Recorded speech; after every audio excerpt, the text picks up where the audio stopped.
When I figured this out, I was finally able to find, hire, and retain good talent. It's so easy, anyone can do it. There's only one thing that keeps most plumbing businesses from growing and being profitable. It's like my wife's purse. The one she wanted is only more expensive because of that little logo that says Gucci, versus a purse made with the same material from Walmart that's $50. Because Gucci is a brand and Walmart isn't. And you can do the same thing with your plumbing business. Every business I talk to wants to make more money. So 9 times out of 10, they're all making the same mistake, but nobody realizes all you have to do is... What's up, man? Hey, Jared, how's it going? It's going good. How about you? How you doing? Yeah, it's going good. It's hot out. It's nice. It is kind of warm out today. Yeah, today's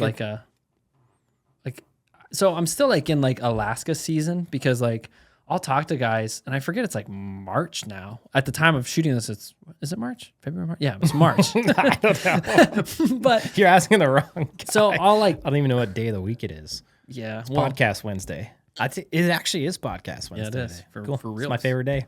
Anyways, I'll talk to guys and I'll be like, I was like, is it warm yet? And they're like, yeah, it's like coming into springtime. And I'm like, because I'm still in Alaska time. Like right now, it could still be cold in Alaska. Yeah. Even though it's like getting warmer, you can start to feel the heat of the sun. Yep. I'm still like in that like pattern that like, oh, it doesn't actually get warm until like April, May. Yeah. So I talk to guys like, yeah, like up like in Pennsylvania. Yeah. And like, oh yeah, it's like 70 degrees. Yeah. And I'm like, oh, so never mind. Yeah. And what's weird is Florida like had a winter this year. Maybe not Florida, but the Panhandle where we are. Yeah. Actually had a winter this year where it was cold. Yeah. That's like a month long of cold. I loved it. I thought it was great. Yeah. I thought it was awesome. I thought it was cool because it sort of broke up like the hot. And then it's like, oh, it's kind of cold. Like, you got to put a sweater on. Yeah. And then like days like today, I'm like, I got to figure out, I'm terrible in the heat. Like the air conditioning's on right now and it's like 65 degrees and you're probably going to almost see my You're breath. going to get cold and I'm going to be just fine. Yeah. Yeah. I ordered a sauna. You already know this, but Yeah. nobody else on the internet knows. Oh, breaking news. I ordered a sauna, 8 to 10 week lead time. I got all excited. I'm like, cool, there's going to be a sauna here. And then I don't get any emails or anything. I ordered this like one. It's like like the barrel hot tubs that you can like order a, kits. Like an oak barrel or something? Yeah, it's like an oak barrel and you put the kit together and like the pieces, they're like 2x4s, but one end has like a half moon indent and the other side has a half moon. What do you call that? Okay. Yeah. An outdent. I like it. An outdent. I don't think that's the right term, but I like It's it. probably not, but we're going to go with A it. spoon has an indent. No, that's the dumbest word I've ever heard. I just wanted to bring it up. If you say it again, we're going to get a new podcast co-host. Spoon. Worth it. Anyway, it's got an outdent. Yeah, it's like that, except for it's like if you took a barrel and you flipped it on its side and you made a giant sauna out of it. Do you like lay in it or what? No, it's like 7 feet tall. Oh, like, so you take a barrel. It's actually not the one I ordered actually isn't round. It's not square. It's a rectangle. So it'd be like if you put a piece of paper up on edge. Yeah. And you put it all together. Yeah. It's cool. And then you band it together and it's got like a glass front door. Oh, cool. What's like the footprint of it when it's all built? It's like 5 feet wide, 7 feet long, I think. You can put it in this office? Totally. No, I'm going to put it on my patio, dude. Yeah. Put it on my patio. It'll be cool. So you can scare your neighbors. You step out of the sauna. Yeah, I almost ordered the cold plunge tub. And I didn't last minute. Yeah. And then I regret it. Yeah, I should have just ordered it. Yeah, you probably would have appreciated the cold plunge a lot in the summertime. Yeah, especially go from the sauna to the cold plunge. Yeah. It'd be awesome. Yeah, then there's, man, And you're then, like... and then back in the sauna. Dude, and then you've like... Yeah, back in the sauna. You're just cold. Yeah, right now you're trying to achieve like top level Instagram entrepreneur. Totally. Like, how's it feel, man? Like you're getting all the sauna. things, you know? You get a sauna, got a cold plunge. Cold plunge tub. You got to innovate with that. There's got to be some innovation you can do. I don't know. Just the cold plunge tub and the sauna. Like the sauna burns 600 calories. That's You know it, that? really? Yeah. Per Like what? Per how long? I think it was like a 30-minute sauna at a certain temperature. You'll burn 600 your body's calories. just working so hard, not dying. Yeah. And then you combine that with a cold plunge tub and it's like way more. Yeah, think of all the food you could eat. I know. That's what I'm thinking. Think of all the butter you could put in your I just coffee. want all the excuses to eat as much food as possible I mean, that's what without living getting is. fat. Yes. That's like my ideal life. If I could just eat as much of anything that I wanted and never get fat and feel good, man, life would be good. Yeah. I missed my calling. We've had this discussion. Well, because your calling was what? Competitive eater? It was like, yeah, but then you had to mix it with some sort of exercise, right? Not competitive eater. I don't want to like eat fast. Sure. But like I see the guys doing the challenges. Yeah, like there's this guy, Beard Meets Food. Beard Meets Food. Yeah. If you guys haven't seen Beard Meets Food, then go check it out. YouTube channel. Yeah, just tell him that we sent you there. Yeah, he'll have no idea who we are. Yeah, it won't mean anything to him, but just do it. He just reached 1 billion views on YouTube. Oh man. I watch all of his videos. And basically what he does is he goes to like the restaurant challenges where they have like massive amounts of food Yep. under a certain time limit. And he basically crushes most of them. Yeah, he destroys them. Has there been one that he like failed or didn't crush? Yeah. Gotcha. Yeah, there's been a few. Like there was a pancake challenge. If you watch his channel, you'll start to learn that he has a problem eating pancakes for some reason. I guess pancakes are hard to eat a lot of. Interesting. Yeah. They're super high in calorie. Pancakes are. High calorie, very dry, dense. Yeah. You got to eat a lot of syrup with them to get them to go down. I can imagine. Yeah. But yeah, that was my calling. I missed it. I think you did okay. I did okay, but Hey, you're still young. You still got room for calling. yeah, I guess so. I guess so. All right, man. What are we doing today? So this is Plumbing Business Roadmap Part 2. We went over Part 1 last week, or in the last episode, whenever we filmed that sucker. And we made it through Step 4, basically scheduling a CSR. Today we're going to go through Step 5 all the way to the end. No matter how long this takes, we're going to power through. Challenge accepted. Challenge accepted. So Okay, first off, let me Check the derail link. this. Let me derail this check conversation. the length right of this now. podcast because it might get kind of long. But I know I got a question. I've been thinking about this. Nope. We don't do questions anymore. You're not allowed to ask questions because you said that dumb word that I don't want to repeat. I can't even say it. That's how dumb it is. Spoon. That's what it is. No. Well, can I make noise if I can't ask questions? Honking noises. Okay, so I should get you like a little buzzer, I don't need that. and it just means you have a question. You wouldn't listen. My daughter, when she was young, she would just come up in mid-conversation. You'd be in mid-conversation with somebody, and she'd, dad, and she'd have a question. Yeah. And so my wife would make her squeeze her arm. She'll still come up to you to this day, and she'll squeeze your arm, but it's not like a nice squeeze. It's like a. She's like, Yeah. oh, dad. And you're like, I'm in the middle of a conversation. Yeah. It didn't really solve the problem. Yeah, It just made your arm hurt. It's funny. Yeah. Yeah, that's funny. Okay, question. What's your question? So, what do you hire first, a marketing agency or a CSR? Depends on how busy you are.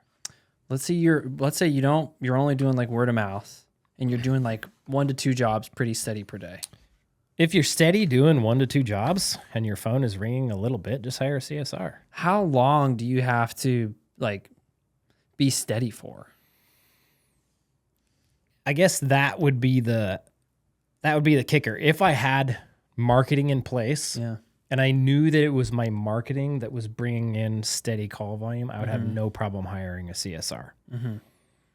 If I don't have marketing in place and I'm getting steady call volume, then that means I've either been in business for a long time and I just have steady call volume from word of mouth, which can happen, right? For a one truck chuck. Or it's a trend in the market, right? Sure. So market's hot. There's tons of calls. Yeah. So you're getting calls, right? There's more calls than plumbers available. And so you're getting the leftovers in that case. So if you're getting leftovers and you don't have marketing in place, well, when there's no leftovers, you stop getting calls because you're not marketing yourself. Nobody knows who you are.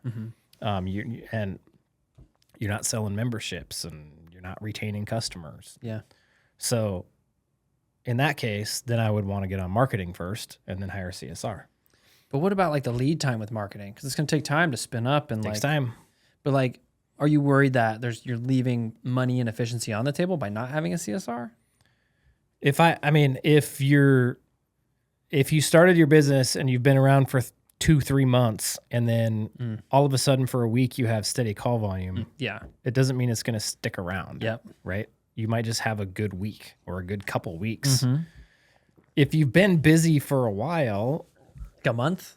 if you've been busy for like a couple months, Okay. and answering your phone is taking away from you being able to do work and generate more revenue, then hire a CSR. Maybe that's the litmus there is like, if answering your phone is keeping you from making more money, and you've been consistently busy for a couple months, then hire a CSR. Yeah, if you're like losing jobs because you're not answering your phone. Yeah. Like a lot of guys, like number one, if you're with a customer at their house, don't answer your phone. Yeah. Just let it go to voicemail and then call them back. And if that's happening, right, and you're calling people back and you're not getting the work because you didn't answer your phone and they already called somebody else, well, then you're just losing money. Yeah. Right. And so if you hired a CSR who could actually answer those phone calls and get them booked, Right. you don't need as many phone calls to stay busy that way. Gotcha. Yeah. But I guess it makes sense to hire that marketing agency so that they can start doing work on your marketing. Yeah. And then bring in the CSR. Yes. Ultimately, like you want to get a marketing agency as soon as possible. Yeah. It's like there's 3 foundations to your business. And I cover them on, we cover it on almost every podcast. Yeah. There's pricing. So you have to be priced right. If you don't know how to price yourself, download my playbook. You can click the link in the bio, or if you're listening, you can go to wealthyplumber.com/playbook. In there's an hourly rate calculator to help you out. And there's a whole 45-minute video on how to use the dang thing. So that'll help you out a lot. So there's pricing, right? You have to be priced high enough to be able to cover bills, pay for marketing, make a profit, all that good stuff, grow your business. That's all built into your pricing, okay? And then there's marketing. I had to think about that for a minute. There's marketing, right? That's another key foundation of your business. If you're not marketing your company, how are you going to grow? How are you going to get new customers? You have no way of letting people know who you are, of getting them to call you, right? You're probably not even showing up on the internet half the time, right? So marketing is key. And then you have to be able to do a good job for that customer. So you have to have the ability to go to a customer's house and provide them with a service that is good enough to where they're going to leave you a 5-star review and then use your service again, right? And those are the 3 things that like the business owner needs to put in place if he wants to scale. Because if you're priced right and you're able to give customers a good service, you can scale to a point, right? Sure. But then you're not going to have that marketing engine to fuel your growth. Right. And swings in business are going to be way bigger because when the market's hot, you're going to get good call volume. When the market's dead, you're going to get nothing, right?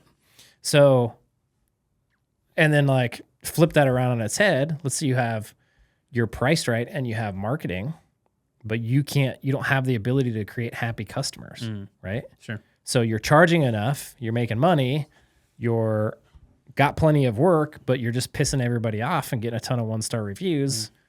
Nobody's using your business more than once. Sure. That's not going to work out for you either, because your LTV, your lifetime value of every customer, is going to be way too low. Yeah. You're going to have to spend so much more on marketing every single year to grow your business that it's not going to be sustainable. If you're missing the pricing part, which this is where most guys go wrong when they're starting their business, they miss marketing a lot too. But even if they got marketing in place, like the problem is if you're not priced right, you can't afford good marketing. Yep. You can't afford to pay Google $150, $200 for a phone call. Just, you can't afford it, right? But let's say you did. You had marketing, you were getting plenty of work, you were able to make customers happy, do a good job for them, they were leaving you good reviews, you had repeat business. If you're not priced right, you'll never be able to grow because you don't have any money left over. It just doesn't happen. So you have to have all 3 of those in place. And once all 3 of those are in place, then you can scale to the moon. Yeah. And that's really like, it's really what Like my business still does just those 3 things to this day. We're priced properly. We know our margins. We know we can make profit with how we're priced. We have marketing in place. We're constantly pushing and doing new marketing. And then we have the ability to make happy customers. And that's just how you just rock and roll your business. It's really simple. Those 3 things. Was there ever a point in your business where you were afraid to grow, afraid to scale? Every day. Okay, go into that. It's still scary, you know, because you don't know what's going to happen. Sure. But if you make, like if you are halfway somewhat intelligent, it's not even right the word, because I wouldn't say I'm intelligent.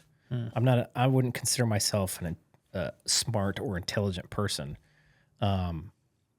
If you think about what you're doing, right? Take the time to actually... Whoa, easy. This is way too smart for me. I know I lost you already. Yeah, I know. But seriously, this is the problem. Like people go into business and they don't take the time to actually like look and think about what they're doing.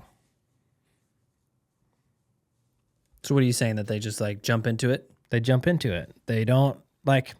You can go get our coaching program. You can join our program, right? And you can even just listen to this podcast, right? You can grab this, what is this called? Roadmap. I almost called it a playbook. Yeah, you can grab the roadmap. You can grab our playbook. You can get in our Facebook group. You can join our coaching program, and you can learn all the stuff, right? You can learn the stuff. You can think about it. You can think about how it applies and start to understand like how business works, right? How customer interactions work, how your P&L and your gross profits and your net profits and overhead and how all that stuff ties together. And you can get an understanding. You can start to understand market trends. You can go look at like past history, like what happened in 2008. Sure. How did people succeed then? Like we've been in super fat times with COVID, right? And everything's going great. Very similar to 2008. Everything was going super, super good. The housing bubble, and then bam, it popped. Yeah. And what happened? How did people get out of that? What were they doing, right? That's the stuff you want to be doing now. So like... So you want to be thinking intelligently about your business and your choices. Yeah, and most people are so caught up in the day-to-day of just hustle and bustle, phone calls, I answer, I go do work, I don't bill them enough money. I don't have these things in place that I actually need in place, and they just can't survive, or they just get stuck in that hustle, right? In the grind. Yeah. And then what they need to do is take time to look at their business from a top-down perspective, right? So instead of thinking about the jobs or the tools or the parts or the technicians or all that kind of stuff, take a minute to look at the whole picture, everything together. I go, is this working? Is it doing what I want it to do? And how can I get it to do more of what I want, less of what I don't want? Sure. Right? How do we improve this process here? Because that's really all it is. It's a process. Yeah. True. Yeah, it is. It's just a system in and of itself. Yeah, and it's always evolving. Business is always changing, so you have to do that constantly. Tell me what you think of this, because I would think that business is always changing in the details, but the models are the ones that typically don't change that much. They're like the details of the model are changing. Yeah, right? but the overall model, like the whole idea of what you're providing to the customer, is still the same. Correct. Like it's like, man, you're going in there and you're fixing their problem. Correct. You're exchanging qualified laborers and materials. Yep. And that's what you're doing. Yeah, but the needs of the market change. Like back in the day, right? It probably wasn't as big of a deal to get to people as quick as possible. No, probably not. Just because now, people aren't used to getting things quick as possible back in the day. Right. They're used to waiting. Yeah. It's a normal everything. thing. Yeah. But now, like you got a whole generation coming out of college, getting good jobs, that are starting to buy homes, and they're a very instant gratification customer base, right? They want stuff now. They want to know when they call your company and you say, I'm going to be there at between 10 and noon, that you're actually going to be there. Yeah. They would probably much prefer it if you just said, we're going to be there at 10, right? Sure. Yes. So it's evolving and changing as the needs of the market change. Yeah. So, in your experience, has there been anything that you can look to inform what you should be doing or thinking about in your business as far as the changes of the market? Yeah, go look at other business owners. Yeah. Just go see what All other in people are plumbing doing. niches or just any business niche? All sorts of stuff. Business niches, like look at real estate trends, follow other business owners on Facebook and Instagram, get in their groups, Sure. learn what they're thinking about, learn how their brain works, Yeah. all that good stuff. You'd be so much better off. Like you can try and do all that yourself, or you can just have somebody tell you, Yeah. and then it's easy. Yeah. Yeah. Yeah. Cool. Cool. Okay. All right. Let's get on with this show. Let's do it. Okay, we ended with step 4, which was you need to start scheduling in 2-hour time slots and you need to hire a CSR. Okay. And basically what you can have your CSR do. If you didn't watch episode 1 or roadmap part 1, go watch that and then you can come back to this. Or listen to this and then go to that. It doesn't really matter. Just know the other 4 steps are already done. Okay. Yeah, and we're never going to talk about them again. Never, ever One and done. on this podcast. Never again. Nope, not me. So now we're moving on to steps 5 and 7. Okay. No 6?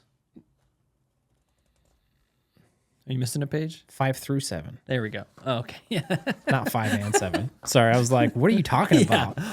I know what I said. I said 5 through 7. 5 through 7. Okay. And if you watch the first episode, you know that we broke this up into, not only is there 1 through, I think there's steps 1 through 11, but there's also different steps have a different focus.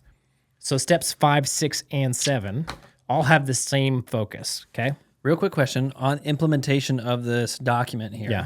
Yeah. Because there's check boxes. So for the people who can't see, there's check boxes that you can tick off. Yep. You can see here, maybe. Whether you print it out and tick it off or you put it in your Google Drive and tick it off, however you want to do that.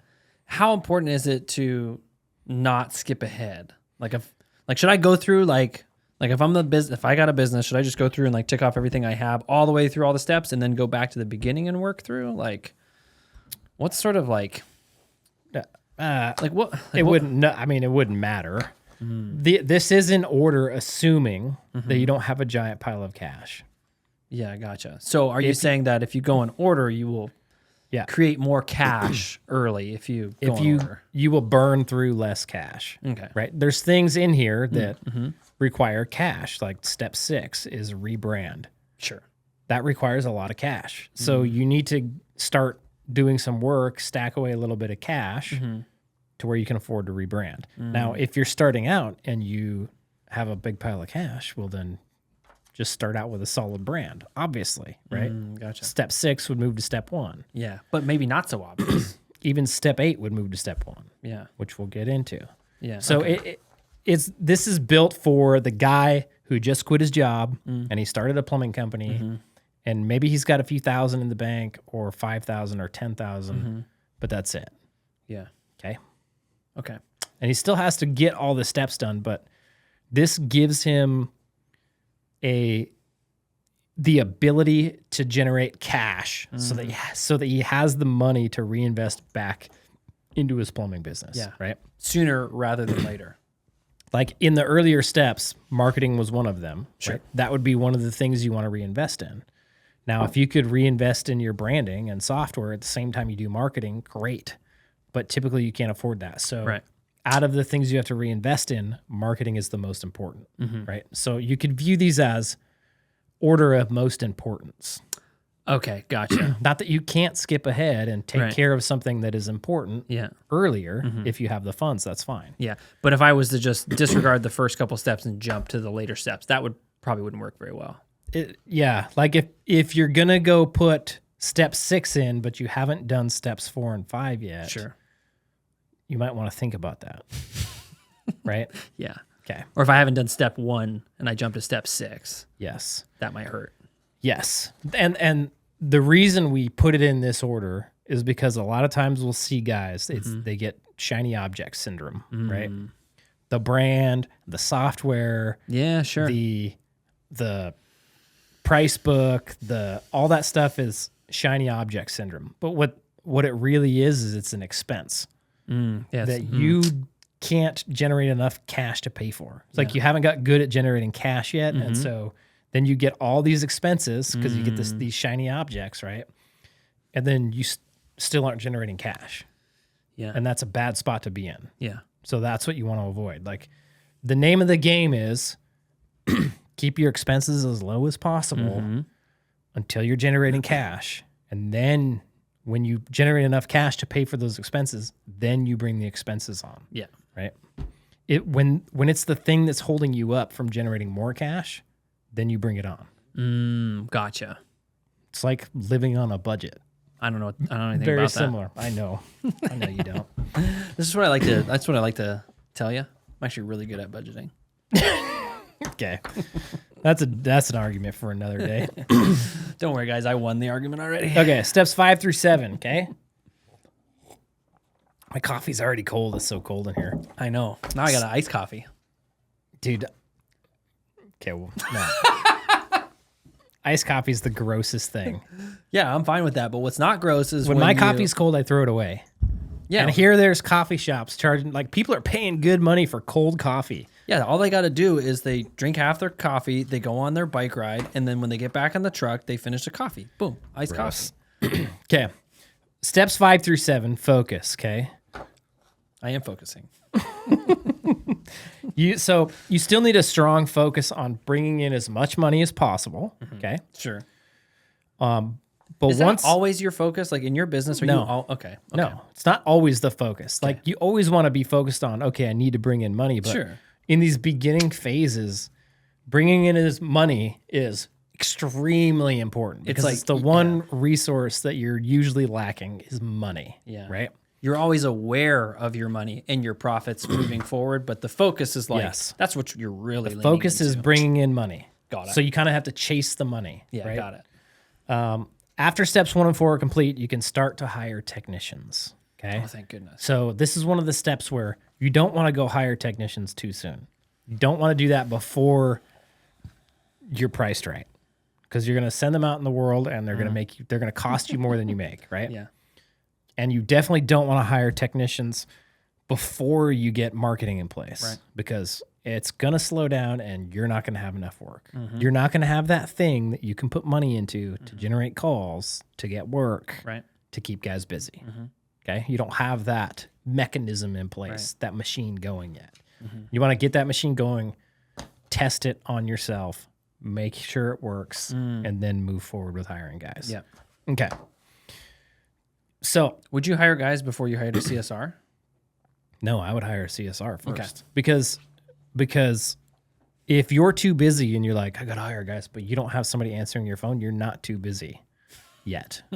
You just need somebody to answer your phone. And getting somebody to answer your phone is way cheaper than hiring another technician. And if you get another technician and you're still the one answering your phone, you're going to be a terrible boss. True. You're going to be a terrible boss. You're not going to have the time to put into the new technician. Yep. And if you can just get somebody else answering your phone, running your schedule, handling social media, dealing with customers, it frees up a ton of your time to go be a better technician. So you can nail that process down. Yeah, sure. Then you can bring in another technician. He can ride along with you. He'll have a much better idea of what it actually looks like to be a technician, because from 8 a.m. to 5 p.m., that's all you're going to do is be a technician. Yeah. Right? And you can show him exactly how you do it. Yeah, without the extra business owner stuff that he would be witnessing if you didn't have a CSR. Yep. And you've gotten really good at it. Yeah. Hopefully. Yeah. And so then you can teach him how to be really good at it, so that when he goes out in the world, he makes you a ton of money. Yeah. Do you think that, because, when I talk to guys out there, it's like hiring is usually one of the things that they are struggling with.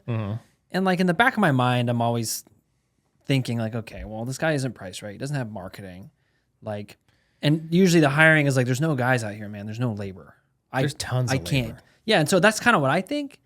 And my instinct is that because they don't have the other steps, that it's hard to actually get labor in there and have that person stay. Because think about it. Like, if you're having a hard time getting plumbers to come work for you, Ask yourself the question, why would anybody come work for me over the other competitor in town? Right. And you'll get clear answers very quickly on why guys won't come work for you. It's because you're not paying them enough. You're a mess. Sure. Your business is unsuccessful. They are treated very well where they're at, and they're not going to get treated as well as they are where you're at. Right. So you have to make them a better offer, right? There's 1,000 PE firms out there where technicians are just another number. Sure. If you can bring guys into a culture that's fun and cool and a good work environment, that's going to help you out a lot. So why would somebody want to come work for you is the question to ask. And then if you can't afford to pay them more, it means you're just not priced right. Yeah. Yeah, sure. Or you don't have an understanding of your pricing. Like I was even watching one of our coaching calls today, and you were talking to one of the guys in our program, and you're saying like, I have an hourly rate calculator that I run like all the time. Yeah. And that you're always inputting things into your calculator, your expenses. So it's like, it's a living tool. It's not every quarter you check it. Or like, every 6 months you check it. It's actually something that goes in there. It gets looked at weekly. Yeah. Yeah. My point is like, it's a system now. Yeah. And so if you want to pay a guy more, in your mind, you're like, oh, well, I'll just, put it in my calculator, see what happens. Put it in the calculator, see what happens. Yeah. Oh, I can do this. If he's worth more and we need to charge the customer more, we'll do it. Yeah. Yeah. Yeah. Real quick before we get into that hiring, what's your opinion on like answering services? I think they're great after hours. Would you advise somebody to use an answering service in place of a CSR? No. Okay. How come? Because it's weird. Just think about it. Like, okay, I have this service that isn't actually associated with my business answering my phone calls. They don't know anything about my business, really. They're just following a script and booking a phone call. Right. So when a customer calls for a question, they're just taking the question down and then sending it to you in an email, rather than a CSR who could just pull up their profile and answer their question, right?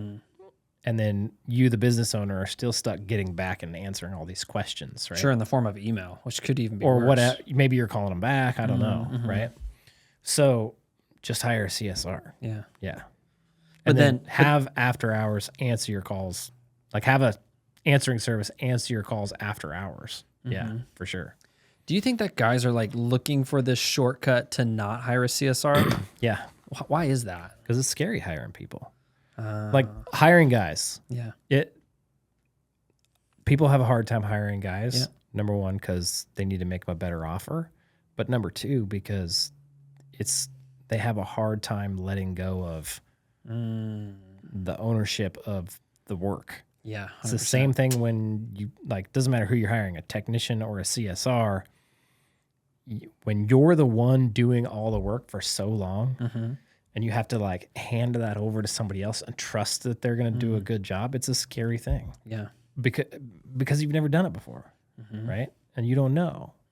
And you're so wrapped up in this business emotionally that it becomes a really hard thing to let go of the work. Sure. To let go of the phone answering, to let go of the scheduling, to let go of going out to somebody's house and doing plumbing work, right? It's a scary thing, but it's like the world's greatest thing on the planet. When you, Yeah. when I hired your wife, because she was the first one to answer my phones, it was like my mind just was like kaboom. Yeah. It was like, dude, I was so scared. I didn't really know your wife that well at that time. I didn't really know you that well either. So when she started answering the phones and then the phones got answered, the customers got taken care of, my scheduling was done, and I didn't have to do any of that. Right. And I didn't have to think about that stuff anymore. So it just relieved a ton of pressure on my mind, allowed me to go do other things better. It was one of the greatest things in the world. Yeah. I was like, dang, hiring people to do things is like the best kept secret. It's like the greatest thing on the planet. And I've done that ever since. Yeah. Yeah. Like if I can hire it out, I'm hiring it out. Yeah. I'm not going to do it Yeah. anymore. And that's really the name of the game for growing a business. It's as soon as I can afford to, as soon as it makes sense, right? I'm going to hire out the things that I'm doing so that I can go move on to higher leverage things. Right. Yeah, sure. So when you hire a CSR, you're moving on to being just a technician because it's going to be higher leverage. You're going to bring in more money in that way. Having a CSR and you running calls, you're going to bring in way more money. Start hiring technicians. You're going to hire enough technicians to where you don't have to be a technician anymore. Yeah. And then you can work on being a general manager. Once you get enough guys, you're going to hire a general manager so that you don't have to be a general manager anymore, so that you can work solely on being a business owner. You just go to higher leverage stuff over and over and over again. Can you define leverage? Like the things that you can spend time on that will have the most effect on the success of your business, right? So when you're a technician out in the field, you can only generate so much revenue. Right. But if you become a really good manager and you can get multiple technicians working under you, you have a much larger effect on the revenue of the business, right? If you can get 4 or 5 or 6 guys being really productive, that can bring in a lot of revenue, right? So your highest leverage task is being a really good general manager. Once you hire a general manager, then you can focus on processes and systems and really like shaping this business, right? Dialing in everything. The things you didn't have time to spend on when you were a manager because you were busy managing. Yeah. Like the managing had to get done. Yeah. And so you just keep going to higher leverage things Yeah. each and every time. Is there a method that you found to be able to pinpoint the higher leverage task when you get to that position? Yeah, you just need to stop and think about what you're doing. Kind of goes back to you got to actually look at your business for a second and be like, okay, what is actually happening here? Here's the thing. Most guys wake up in the morning, they jump out of bed, they brush their teeth, hopefully, put their clothes on, and they're out the door. Okay? No prep for the day. Right. They don't even have an idea of like what they should be doing that day. They just go start their day. Yeah, they start their day from whatever they put themselves to do yesterday. And the day just takes over. And before you know it, it's the end of the day. And then tomorrow repeats itself. Sure. And the cycle continues forever and ever. And I bet you there's a lot of, after work today, I'm going to do that thing that I've been putting off. Yeah. And they get home and like, screw that, I'm going to bed. I'm tired, or I'm going to go do this other thing. Like, yeah. So instead, what you should do is you should wake up you should wake up and you need to be intentional about what your day looks like, right? So I don't know how detailed I want to get in here, but you should start. Told you I was going to derail us. Did you always do? I know, it's my You're job. like the derail king. It's my job. The derail. Yeah. I'm going to get you a t-shirt, derail king. I need more shirts. I'd You're going to appreciate start that. a new. You do. How old is that shirt? I'm not that old, but if you watch the podcast, this is going to be one of my go-to shirts for podcasts. The green? Is it green? Yeah, It's green. So. Yeah. Depends on who you Costin ask, just I tells me guess. to wear dark colors, so I don't have a lot of dark colored shirts. Right on. Okay, so you should start your day and be intentional with it. So wake up early enough, and at the bare minimum, sit down for a few minutes, grab a notepad and a pen, and just think about your business for a second. Okay, and say, okay, my business is at this point. Like these are the things I have going on currently. And I want to get to the next level. Like, number one, what does that next level look like? Maybe even ask yourself if you want to get to the next level. Yeah. Because I talked to a guy today who's like, hey man, I'm making $160K a year and my bills are paid. Yeah. I don't really know if I want to raise my prices and deal with all this stuff. Because like right now I'm like, it's okay. And of course I was like, okay, but the rest of your life is going to be exactly like this. Yeah. So like if you want to do this for the rest of your life, okay. Literally till you're dead. Yeah, literally, and have nothing at the end of the day. That's fine if that's what you want, but just recognize that is the path that you're on. Yeah. But either way, that guy needs to just understand, like, what do I want to do? Why am I doing this in the first place? Yeah. 100%. So identify what it is, like what the next step looks like, what you need to do to attain that next step. What are the things you should be doing? And like try to boil it down to today. What can I do today to make that happen, right? Okay, I need to make time for this thing. Okay, I'm going to block that time off in my schedule so that I make sure and get that thing done, right? That's where most people lack. Yeah, just zero. Most people are like zero planning. You know what's interesting? I just thought of is like, I wonder if there's a correlation. My guess is there is between people who don't really they don't have a systematized way to live their life. And again, I'm not saying like you need to wake up and live on a schedule and all this kind of crazy stuff, but it seems like that you should. Well, most people would benefit greatly if they just, and I go over this a lot with like the guys in our course and stuff, is like, because you can get overwhelmed, you don't know what to work on, and it's like you only have so much time in the day, and if you can work on things that actually move your business forward, you're going to move forward so much faster. But in order to do that, you have to have a realistic idea of what all the stuff is that you have to do and how much time you actually have to do it, right?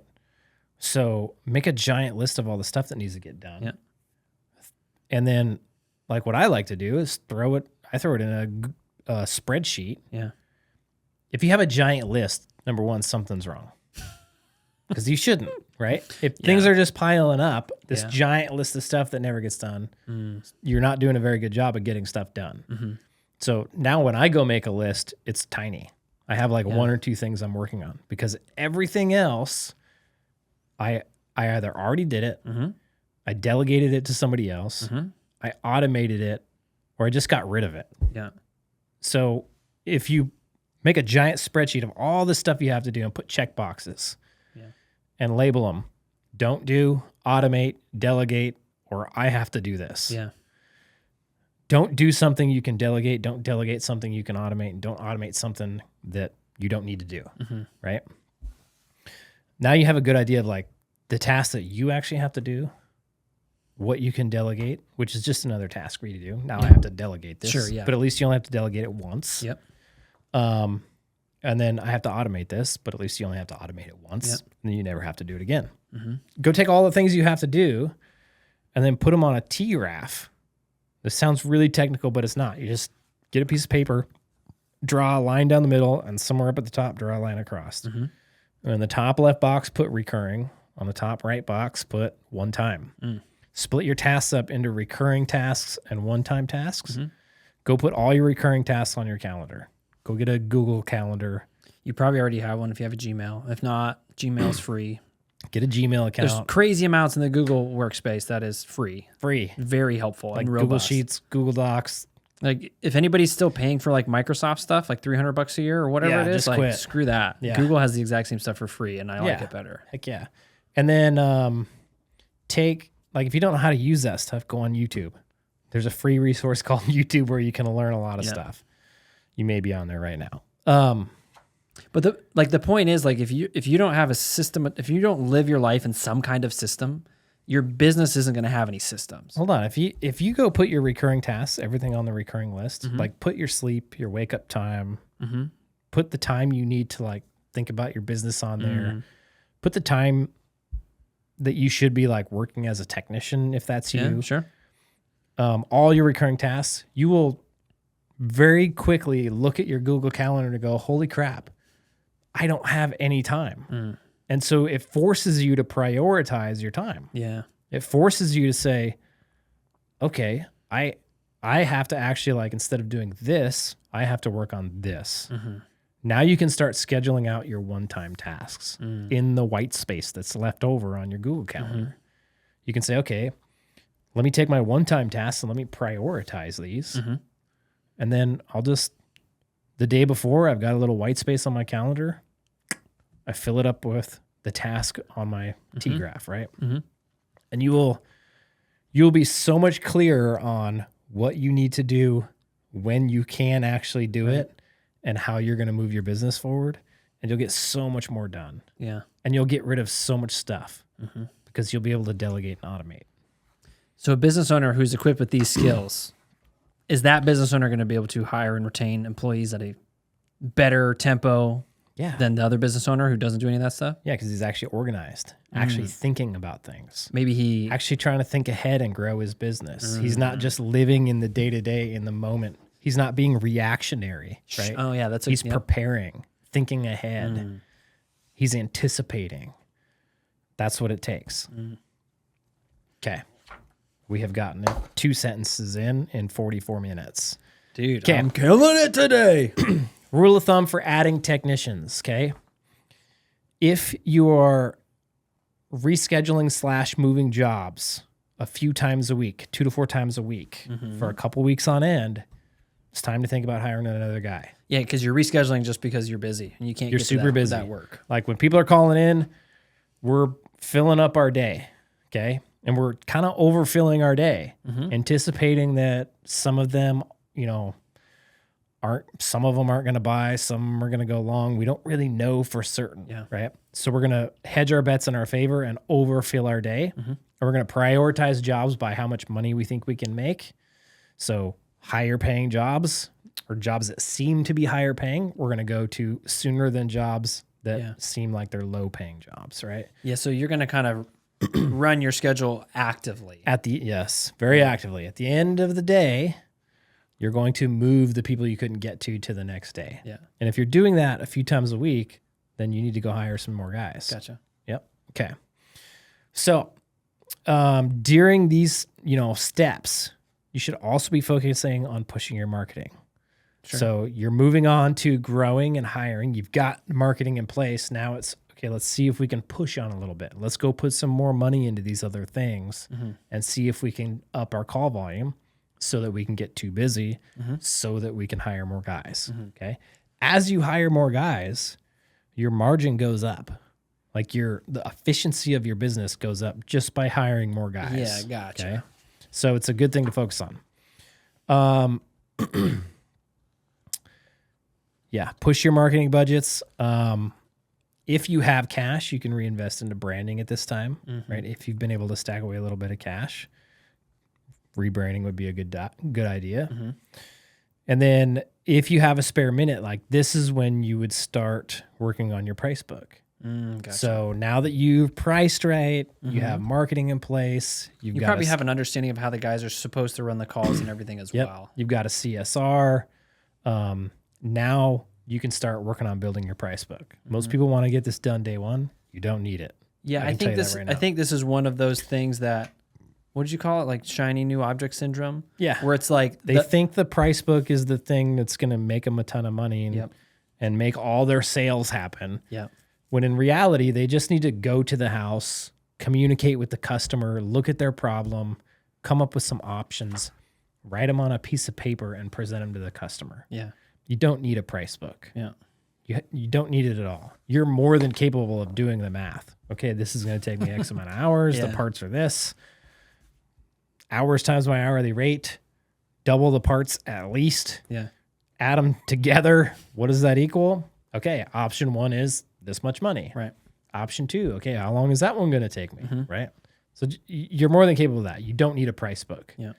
Your guys in the field will need more of a price book than you do. Of course. Okay. Otherwise, you don't need it.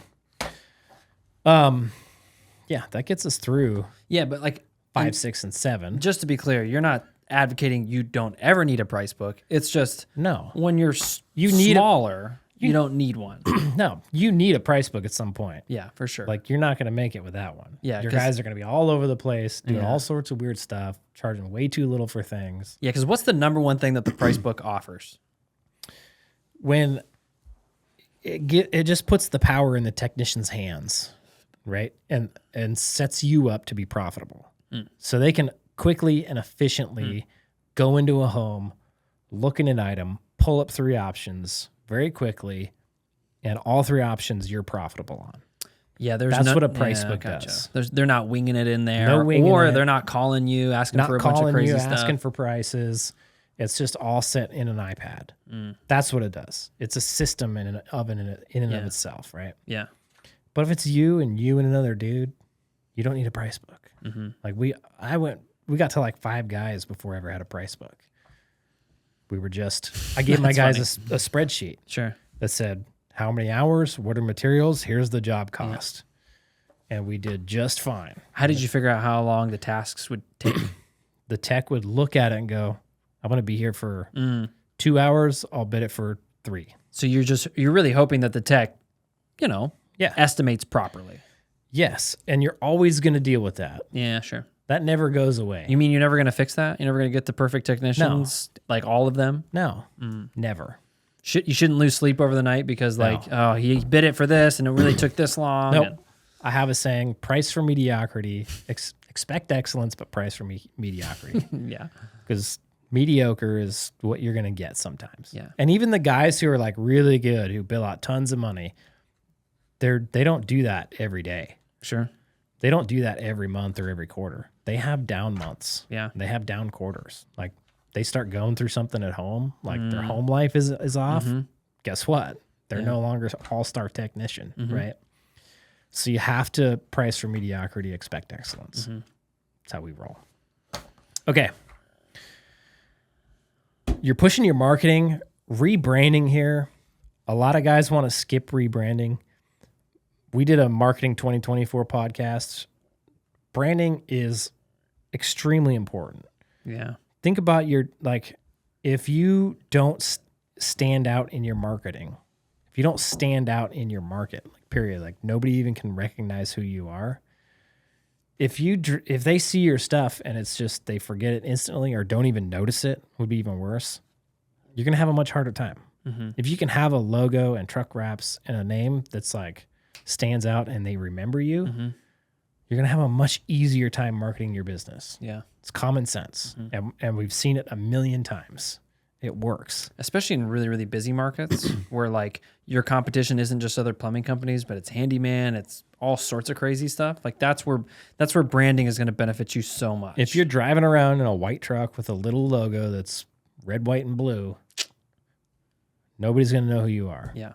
And your marketing is going to be really hard. Yeah. You're going to pay Google a lot of money for no reason. Yeah. Versus if you do the opposite, you can pay Google a lot less money and get a lot more calls into your business. Yeah. So, big deal. Branding is kind of the thing that when you make that investment, it's the thing that over time will just start to really pay for itself over and over and over and over again. Yeah. And and I get it why guys don't want to lean into it, because it doesn't have this tangible, I get money from this right away. That's not, so I think you tell most people about it, they get it. They understand branding is important. Right. They're scared to stand out. They're scared to be different. Sure. They want to look professional and normal, right? They're scared to be like this crazy, weird brand out in the marketplace. Yeah. Just get over yourself. Go make something that stands out. You can read Dan Antonelli's book. What is it? Branded, Not Blanded. That's a great book. You can go check out Kickcharge Creative to get rebranded. You can go to Mammoth Marketing. They have a rebranding section to get rebranded. Go to mammothforplumbers.com. Great places to go get a brand made. Yeah. Okay. Rebrand. Wrap your trucks. Distribute the brand on websites, social media, Google, all those places. And think about what you look like on the internet. Yeah. Think about your pictures on your GMB. Yeah, think about stuff. Think about what you're telling your community about your business, right? Go look at your competitors' 5-star reviews. Not 5-star, but go look at their 1-star reviews, right? I guess you could look at both. See what people love about their company and what people hated about their company. Right. Anything about price, throw it in the garbage. Right. Look at everything else.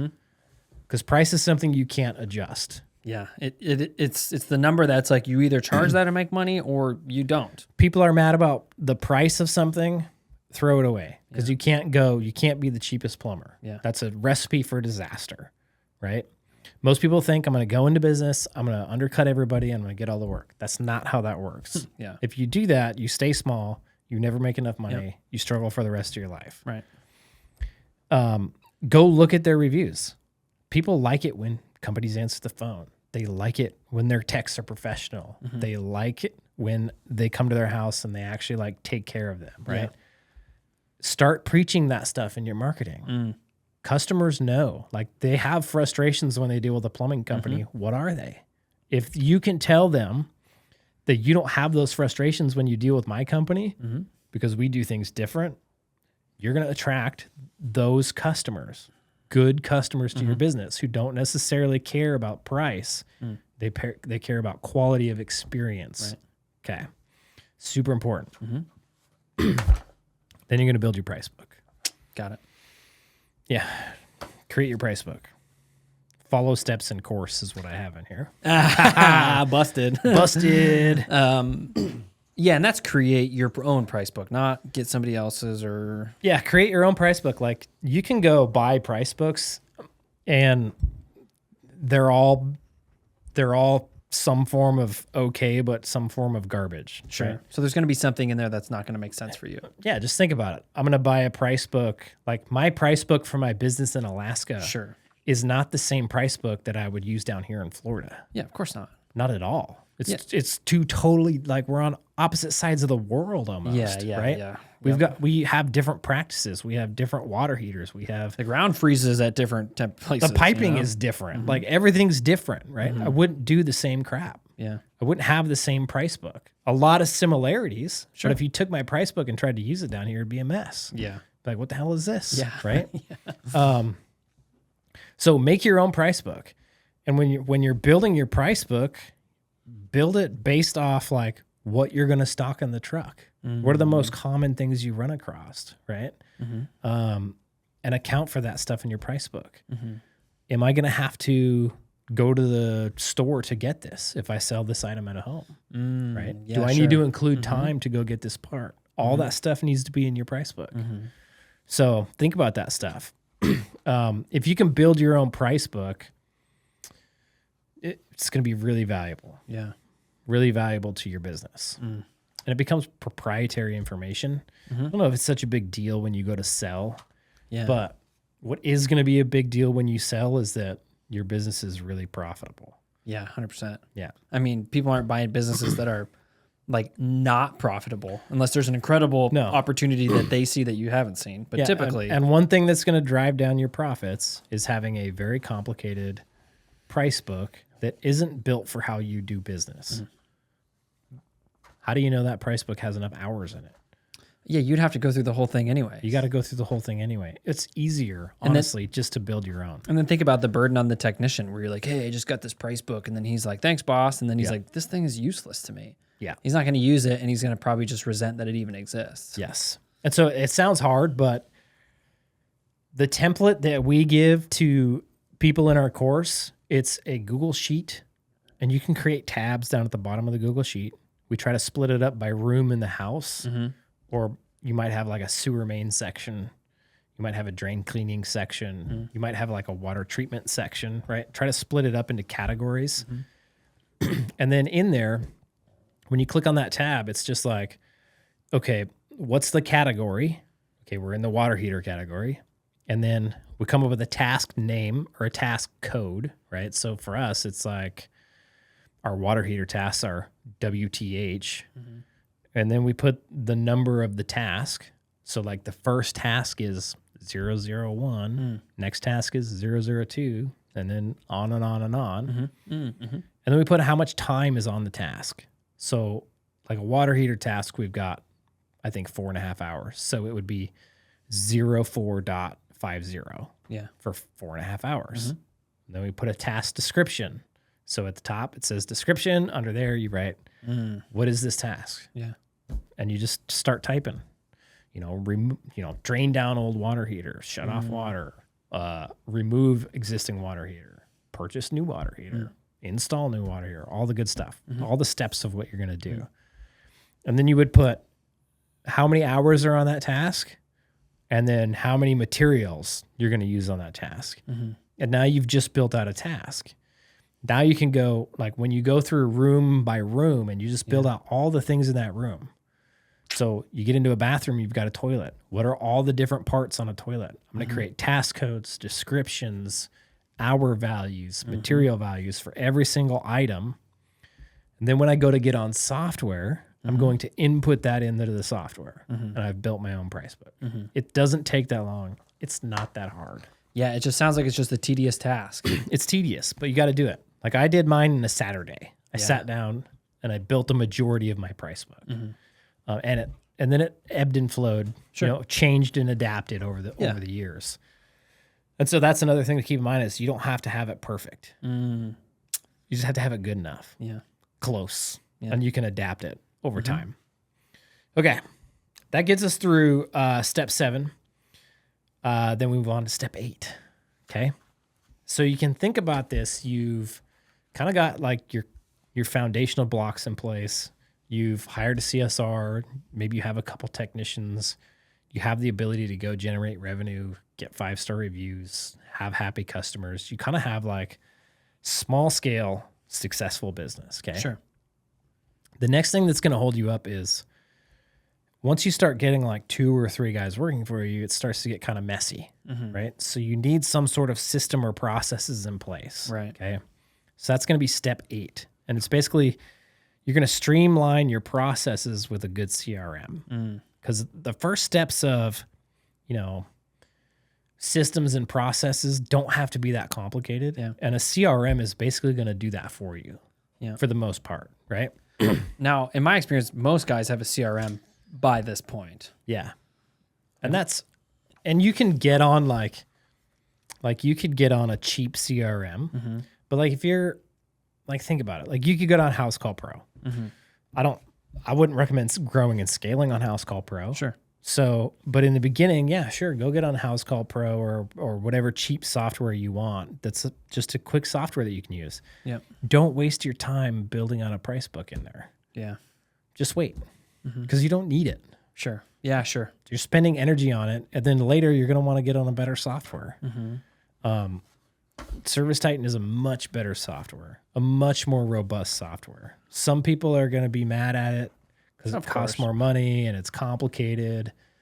But there's a reason all of the big, huge, successful companies are using Service Titan. Yeah, and not even just like plumbing and HVAC companies. Like lots of service companies are on Service Titan. Yes, and there's a reason. And it's because at scale, when you get over like 4 or 5 guys, it's a better software. It gives you better data, allows you to do things that House Call Pro can't do. Yeah. Right? So I wouldn't waste my time. Like I would get an app that allowed me to invoice my customers. Sure. We had just QuickBooks. Because you can invoice from QuickBooks. You can invoice from QuickBooks. They had the QuickBooks app on their phone, and we would write up invoices. The CSR would take the phone call. She would build the customer profile in QuickBooks, and then we would run our schedule on Trello. Everybody had a Trello card, and we would put the schedule on there. And the technicians would just have to look up the customer and type up their estimate, sell the work. They would do the estimate actually on a piece of paper. Yeah. And then they would write their invoice on QuickBooks. And that was it.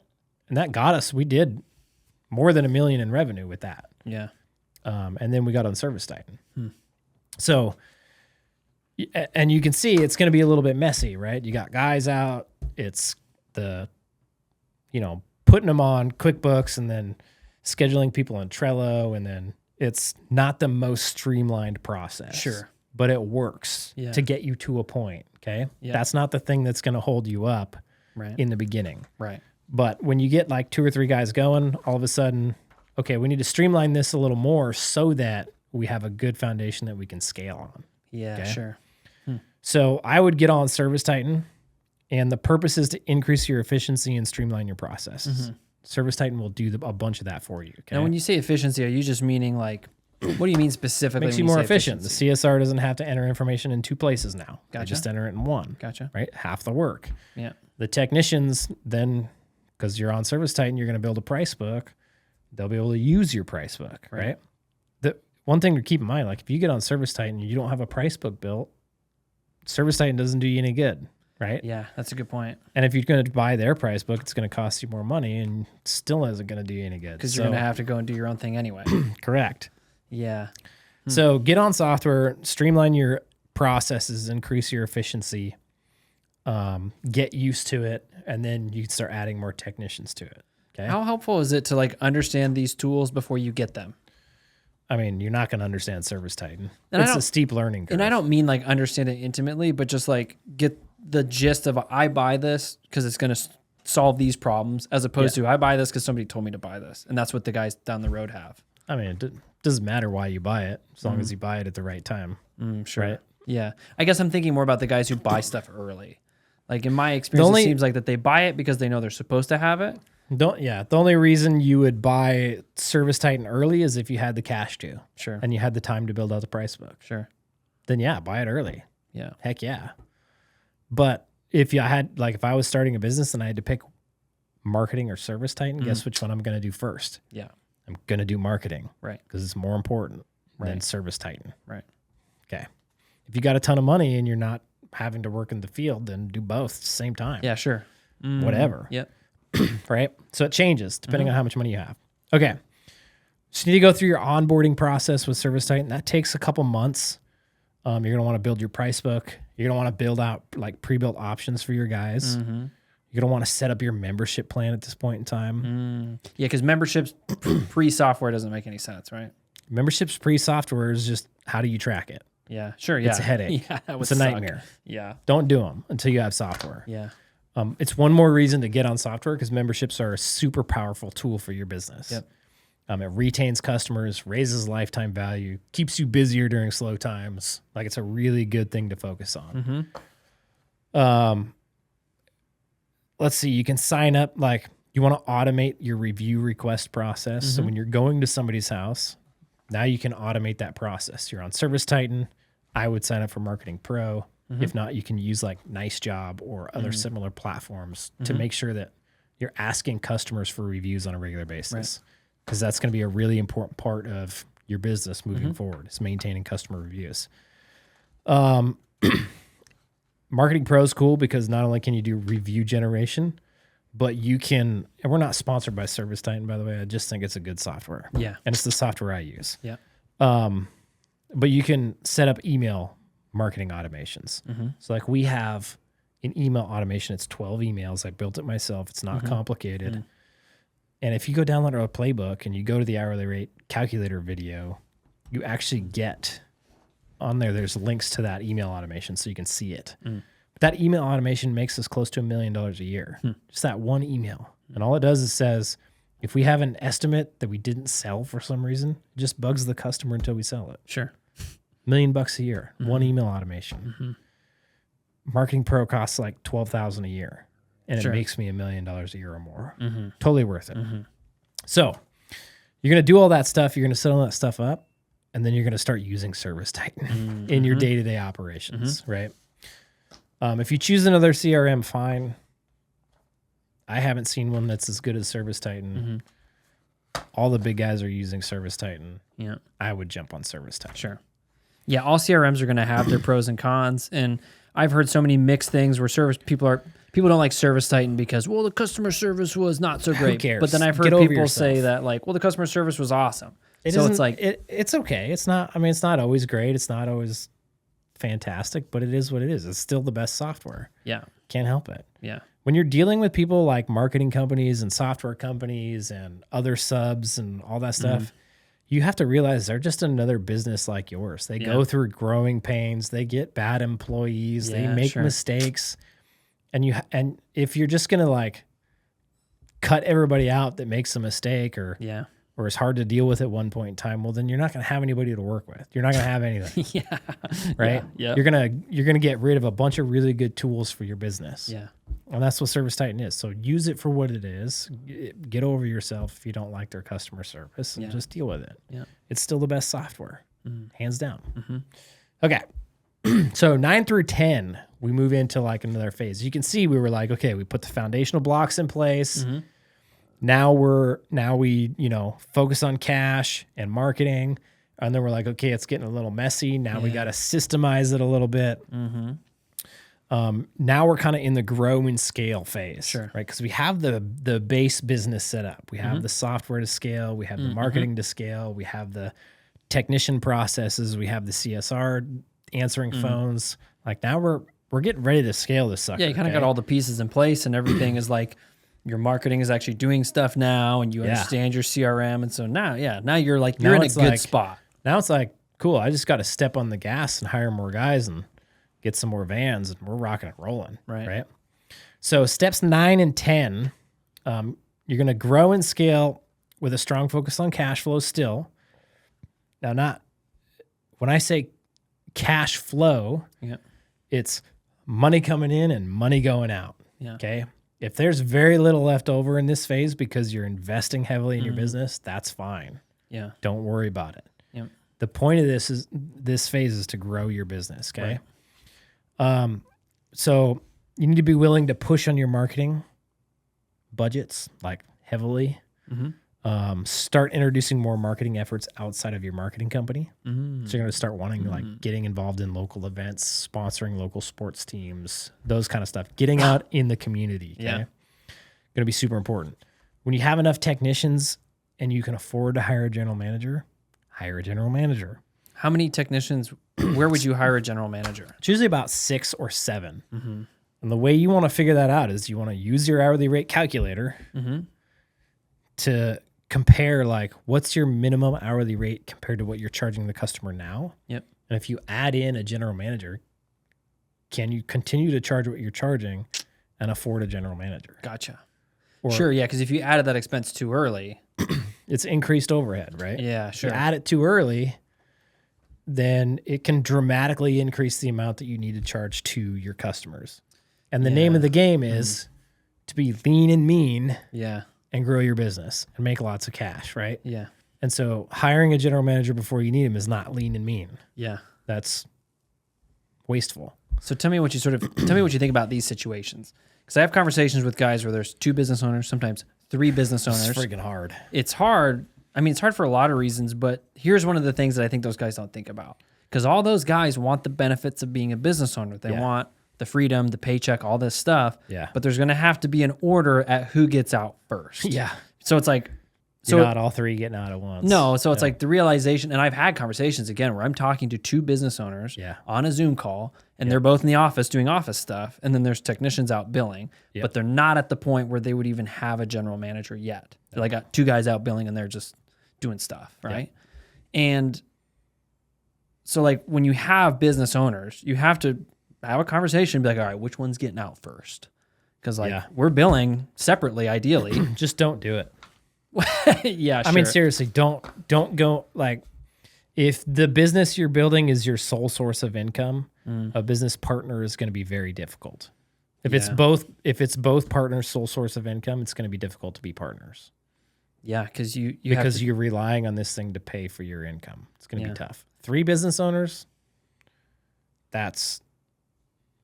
I would never. Like I wouldn't do it with a partner ever. Yeah. The only way I would do a partner is if I had a business that was all automated, rocking and rolling, another source of income. And I'm like, hey, dude, let's partner on this business. Yeah, go be my operator. And he brings either money or a skill set that I don't have, right? And because of our partnership, we're able to grow this thing better and faster and quicker, increasing my revenue faster than it would if I was to go do it by myself. Yeah. The reality of if you're partnering with somebody and neither of you have any business experience or any money, you guys are worthless to each other. Yeah. You're really just holding each other back from achieving success. You're just making it very risky. For your if it's a friendship, you're risking your friendship. And you're difficult.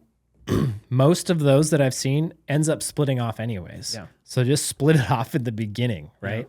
Because there's so many things that have to be aligned between you and that individual that it most of the time it doesn't work out. What if you're already in the position where you got, let's say 3 business owners and you already got like 4 trucks out on the road, and like, what if you're already that far? I'd split off and go start my own. Gotcha. And if you're scared and you don't believe in yourself, well, ask yourself, well, why not? Yeah. What am I lacking that I think I need to have in order to make this happen? That's what I would do. Gotcha. I would develop it on my own. Only way I'm going to partner is if it's not my sole sources of income. If it goes to hell, it doesn't hurt me. And is that like because is that your personal, I mean, obviously it's your personal opinion, your perspective, but like you're getting that. It's my personal preference. Yeah, it's your personal preference. Yeah. But is there any like math or data that drives that decision? I've just seen it happen. I've done it. I had a business partner and it didn't work out because we were both relying on the business for income, and we had 2 totally different ideas of what life outside of business looks like, what life inside of business looks like. We had different ideals on, what's moral and what's ethical. Sure. We had different ideas of what we wanted out of the business. And it's tough. It's just, it's hard. It's real tough. Yep. Like if you have a partner and he's not managing his money at home very well, Right. and he gets on tight times and he needs to pull some extra money out of the business, and meanwhile you're over there managing your money really well, Right. living off beans and rice, not spending Right. any money because you want this business to be successful. What? Yeah, sure. It doesn't work. There's a right? you're gonna have weird. Yeah. And then, or like what happened to me is my business partner wanted to work all the time. Yeah. I didn't want to work all the time. I wanted to work as little as possible, right? Yeah, and like work on your competitive eating. Yeah, I mean, I wanted to make good money, but I didn't want to sacrifice my whole life to make money. Right. He didn't mind that. Right. So it doesn't work out. So that, and it's tough. Now, if I went into partnership with him today, and we both had, he wouldn't be able to alpha any time because all his time is taken up working, but it'd be a different story. Like if I had the money that I have now, I could say, yeah, let's start a business. You be the worker, I'll front the money. Yeah, totally. That might work out, Yeah. right? Otherwise, no way. Not going to do it. Okay, let's move on. So step 9 is grow and scale. You want to create more cash flow and more profit because the more work you do, the more dollar amounts you're going to bill out. Yeah. When you maintain a profit margin, that just means more dollars for you. Okay. And the goal is to make tons of dollars because like you could do $1 million at 20% profit, or you could do $5 million at 20% profit. Yeah. $1 million at 20% profit is way more risky than $5 million at 20% profit. Yeah. Just because at the end of the day, you're left with a bigger pile of cash. Yeah. Right. So it mitigates your risk. Yeah. Okay. Business is risky. You want to mitigate the risk at all times. Yeah. So you need to raise your marketing budgets, introduce other forms of marketing, local events, better social media, YouTube ads, OTT, local sports teams, billboards, TV, radio, whatever. Yeah. You're going to buy more vans, buy more equipment, hire more guys, and then hire a second CSR as needed. Step 10, we kind of already talked about. You can hire a general manager. So once you can afford, once your business is bringing in enough revenue to be able to hire a general manager and still maintain profit margins, bring in a general manager. That alleviates you from having to manage your business. Right. And now you can focus on being a business owner. Right. Okay. You're going to have the general manager handle all the day-to-day operations, CSR management, technician management, training, meetings, grumpy customers, all that good stuff. Is that almost like, is that all the things that you were handling? Yeah. Like when you're in that position, you're essentially like, hey man, here's all that I was doing. And if you're a superstar, right, you'd be like, and here's how you handle it. Here's your processes and your procedures that I figured out. I didn't do that. Right. And you'd have a hard time doing that. Because you just didn't know. Well, you're so busy. Sure. Sure. You don't have time to like do that. You kind of need to get him in there or get him doing some stuff. Then you can buy make back time. a little bit of your time, and then you can make time to kind of process and systemize at that time, which kind of takes us down to steps 11 through 12. Once you're kind of out of that, you basically want to create a business that can run without you. Yeah. So you need to be able to leave your business and it continues to run and grow, right? So you need 2 things to make that happen: profit and systems. So your focus now is you need to focus on squeezing out like maximum profit margins out of this business. How do I get this thing to run super efficiently? Like most people focus on efficiency in the beginning, Right. and they forget about marketing and charging enough and creating happy customers. And they try to like get sales training and processes and systems and all that stuff. Just quit thinking about that until you get to steps 11 and 12. Yeah. You've got a business, it's running, it's fairly profitable. Now you're like, okay, how do we make this thing like badass, right? So you're going to take the data that you get from Service Titan and you're going to use it to make sound decisions for your company. Yeah. Okay. So you're going to make data-driven decisions to make your business better, and you're going to create systems and processes. So you're going to write all of your SOPs for your company. This is how we do it at my company. Okay. So now you have this business that has all the stuff in place. Like you are so ready to step on the gas on this thing, right? It's profitable.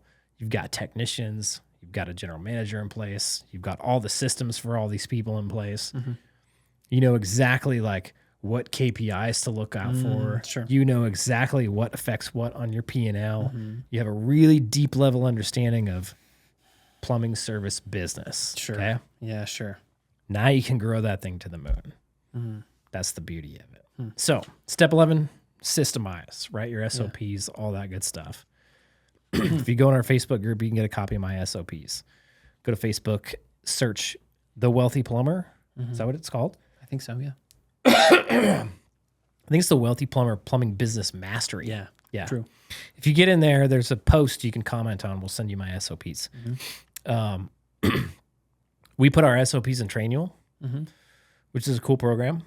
All the techs have Trainual on their iPad, so they can have access to your SOPs at any point in the day. Super handy.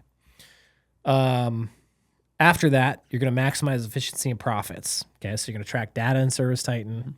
You're going to use that data to find potential weaknesses in your business, and you're going to figure out how to flip those weaknesses on their head and turn them into assets. Okay. And then the last step, guess what?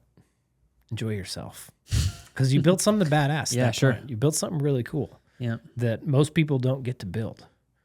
That like most people can't have a business that is systemized that they don't have to be a part of, that can sit there and generate profits.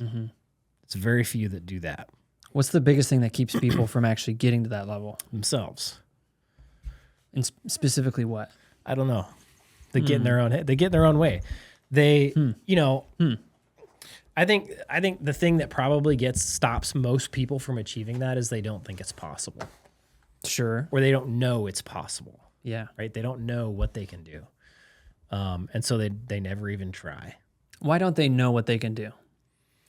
It's just not something you see very often. So all the business owners that I watched growing up, I was like, I don't want to be a business owner. Sure. They're just stuck working in their business. It's just a ball of stress. They got all these people they got to manage. They're constantly working. They go in on Saturdays. I didn't want that. They can't retire. Their wife left them. Their kids hate them. Yeah, sure. Like that's what you see. And so when somebody comes and says, you can have a business that doesn't need you there, it's like, no, you can't. How does that work? Yeah, you're probably like cheated, or Yeah. like something about that isn't real or isn't right. You've never seen it. So I remember I used to follow Michael Hyatt, and he would always say, you need to leave your business for a month. You need to be able to leave for a month and come back, and your business is better off. And he would do that. He would leave for a whole month. Yeah. And I thought, that's the wildest, craziest thing. Like, how does this guy pull this off? Right. And I haven't been back to my business for 6 months. So had I not known it was possible, I never would have gone for it. I would have stayed there. Yeah. And operated my business. Yeah, you would have just done what you saw other people do. Yeah. Totally. It's fun times. Yeah, it is fun times. You know what's funny though? What's that? I miss being there sometimes. What do you miss about it? I miss growing it. You miss, I miss building it. yeah, I was going to say, Right? probably the building of the thing. Yeah. Dude, I know what you're talking about. Like when you're not engaged in the process of building something, and sometimes this can be frustrating if you're in the just hold tight, steady stage of a business. Yeah. Where you got some stuff going and you're just holding tight. But you just got to chill until it kind of like festers and starts working. When you talk about getting in your own head, like that's what happens, because you get in your own head and then you start to second guess what you're doing or how you're doing it. And really like the outside perspective would be like, hey, chill out, bro. Yeah. Like it's okay. You've seen it with what we're doing now, where we're at this point where we just have to keep doing what we're doing consistently enough to see the results. Like it's just a matter of time, right? And so it's the most annoying part. Like it's super annoying. And every plumbing business owner is going to run into this. Yeah. It's right when, this happens all the time. People get in our course. It's when you first get in and you start learning all this stuff and you start learning how to price your services and you start learning how to offer good customer service and you start learning how to run your schedule and your calls and how to market your company and you get a marketing You're company learning in new place, skills. It's cool. It's like there's shiny objects that you're actually using. And you've rebranded, and then there's like this phase where you're like, you hire CSR, and then there's this time, this like time lag. It's a few months long where you have to let that stuff start to work. In those few months, they feel like a long time. Because you're just out working. Yep. You're just slaving away, putting away cash. It's typically about 6 months. And then sometimes it's like the market will do like what it's doing right now at this podcast where it's like really slow. Yep. And like when it's slow or something isn't quite working, even though you're doing the process right, then you're like, is this the thing? You start to second guess yourself. And then you're like, maybe I got to be cheaper now. Or like you like start to fall back into these other patterns. Yep. And then like, that's the stuff that keeps you up at night. And it just makes that time weird. Yep. But the reality is that right now is a really good time to spend getting these foundations in place, like getting your pricing, the marketing, learning how to be a technician, getting a CSR going, and getting set up. Because if you're trying to, like right now is great. You get a couple calls a day, you're going to make plenty of money, right? But you'll still have time to do these other things. Right. When the market takes off and it's busy, guess what? Everybody else is going to start doing what you're doing now. Right. You're going to be 10 steps ahead of them. They're going to be flustering to get there. Yeah. And you're going to be cruising right along. Yeah. So it's a great time. I think right now is awesome time. Like we saw it, 2008, the crash happened, and then we saw the slow build back up. Right. Same thing's happening right now. We're going to see a slow build back up. People who invested right now at the low point, they're going to have a really good time here in a couple of years. Yeah. Maybe even sooner. Yeah. Probably by the end of the year. I think people are going to be doing very well. Yeah. Cool, man. Cool, man. Okay. Let's end this sucker. If you haven't downloaded our playbook yet, go grab it. It's free. Tons of good information. Hopefully we'll put the link for this roadmap in the description. You can grab that too. And then if you're grabbing the playbook and you want some help growing your business, you're making 20, 30K a month and you don't quite know what to do after that, and you actually want to grow it into something super cool, like a multi-million-dollar plumbing business, book a call with my team. Get in our coaching program. It's awesome. Bunch of cool dudes in there, all growing their business, all doing awesome things, and you can be a part of it. Thanks, Jared. Appreciate you, dude. Later, homie. See ya.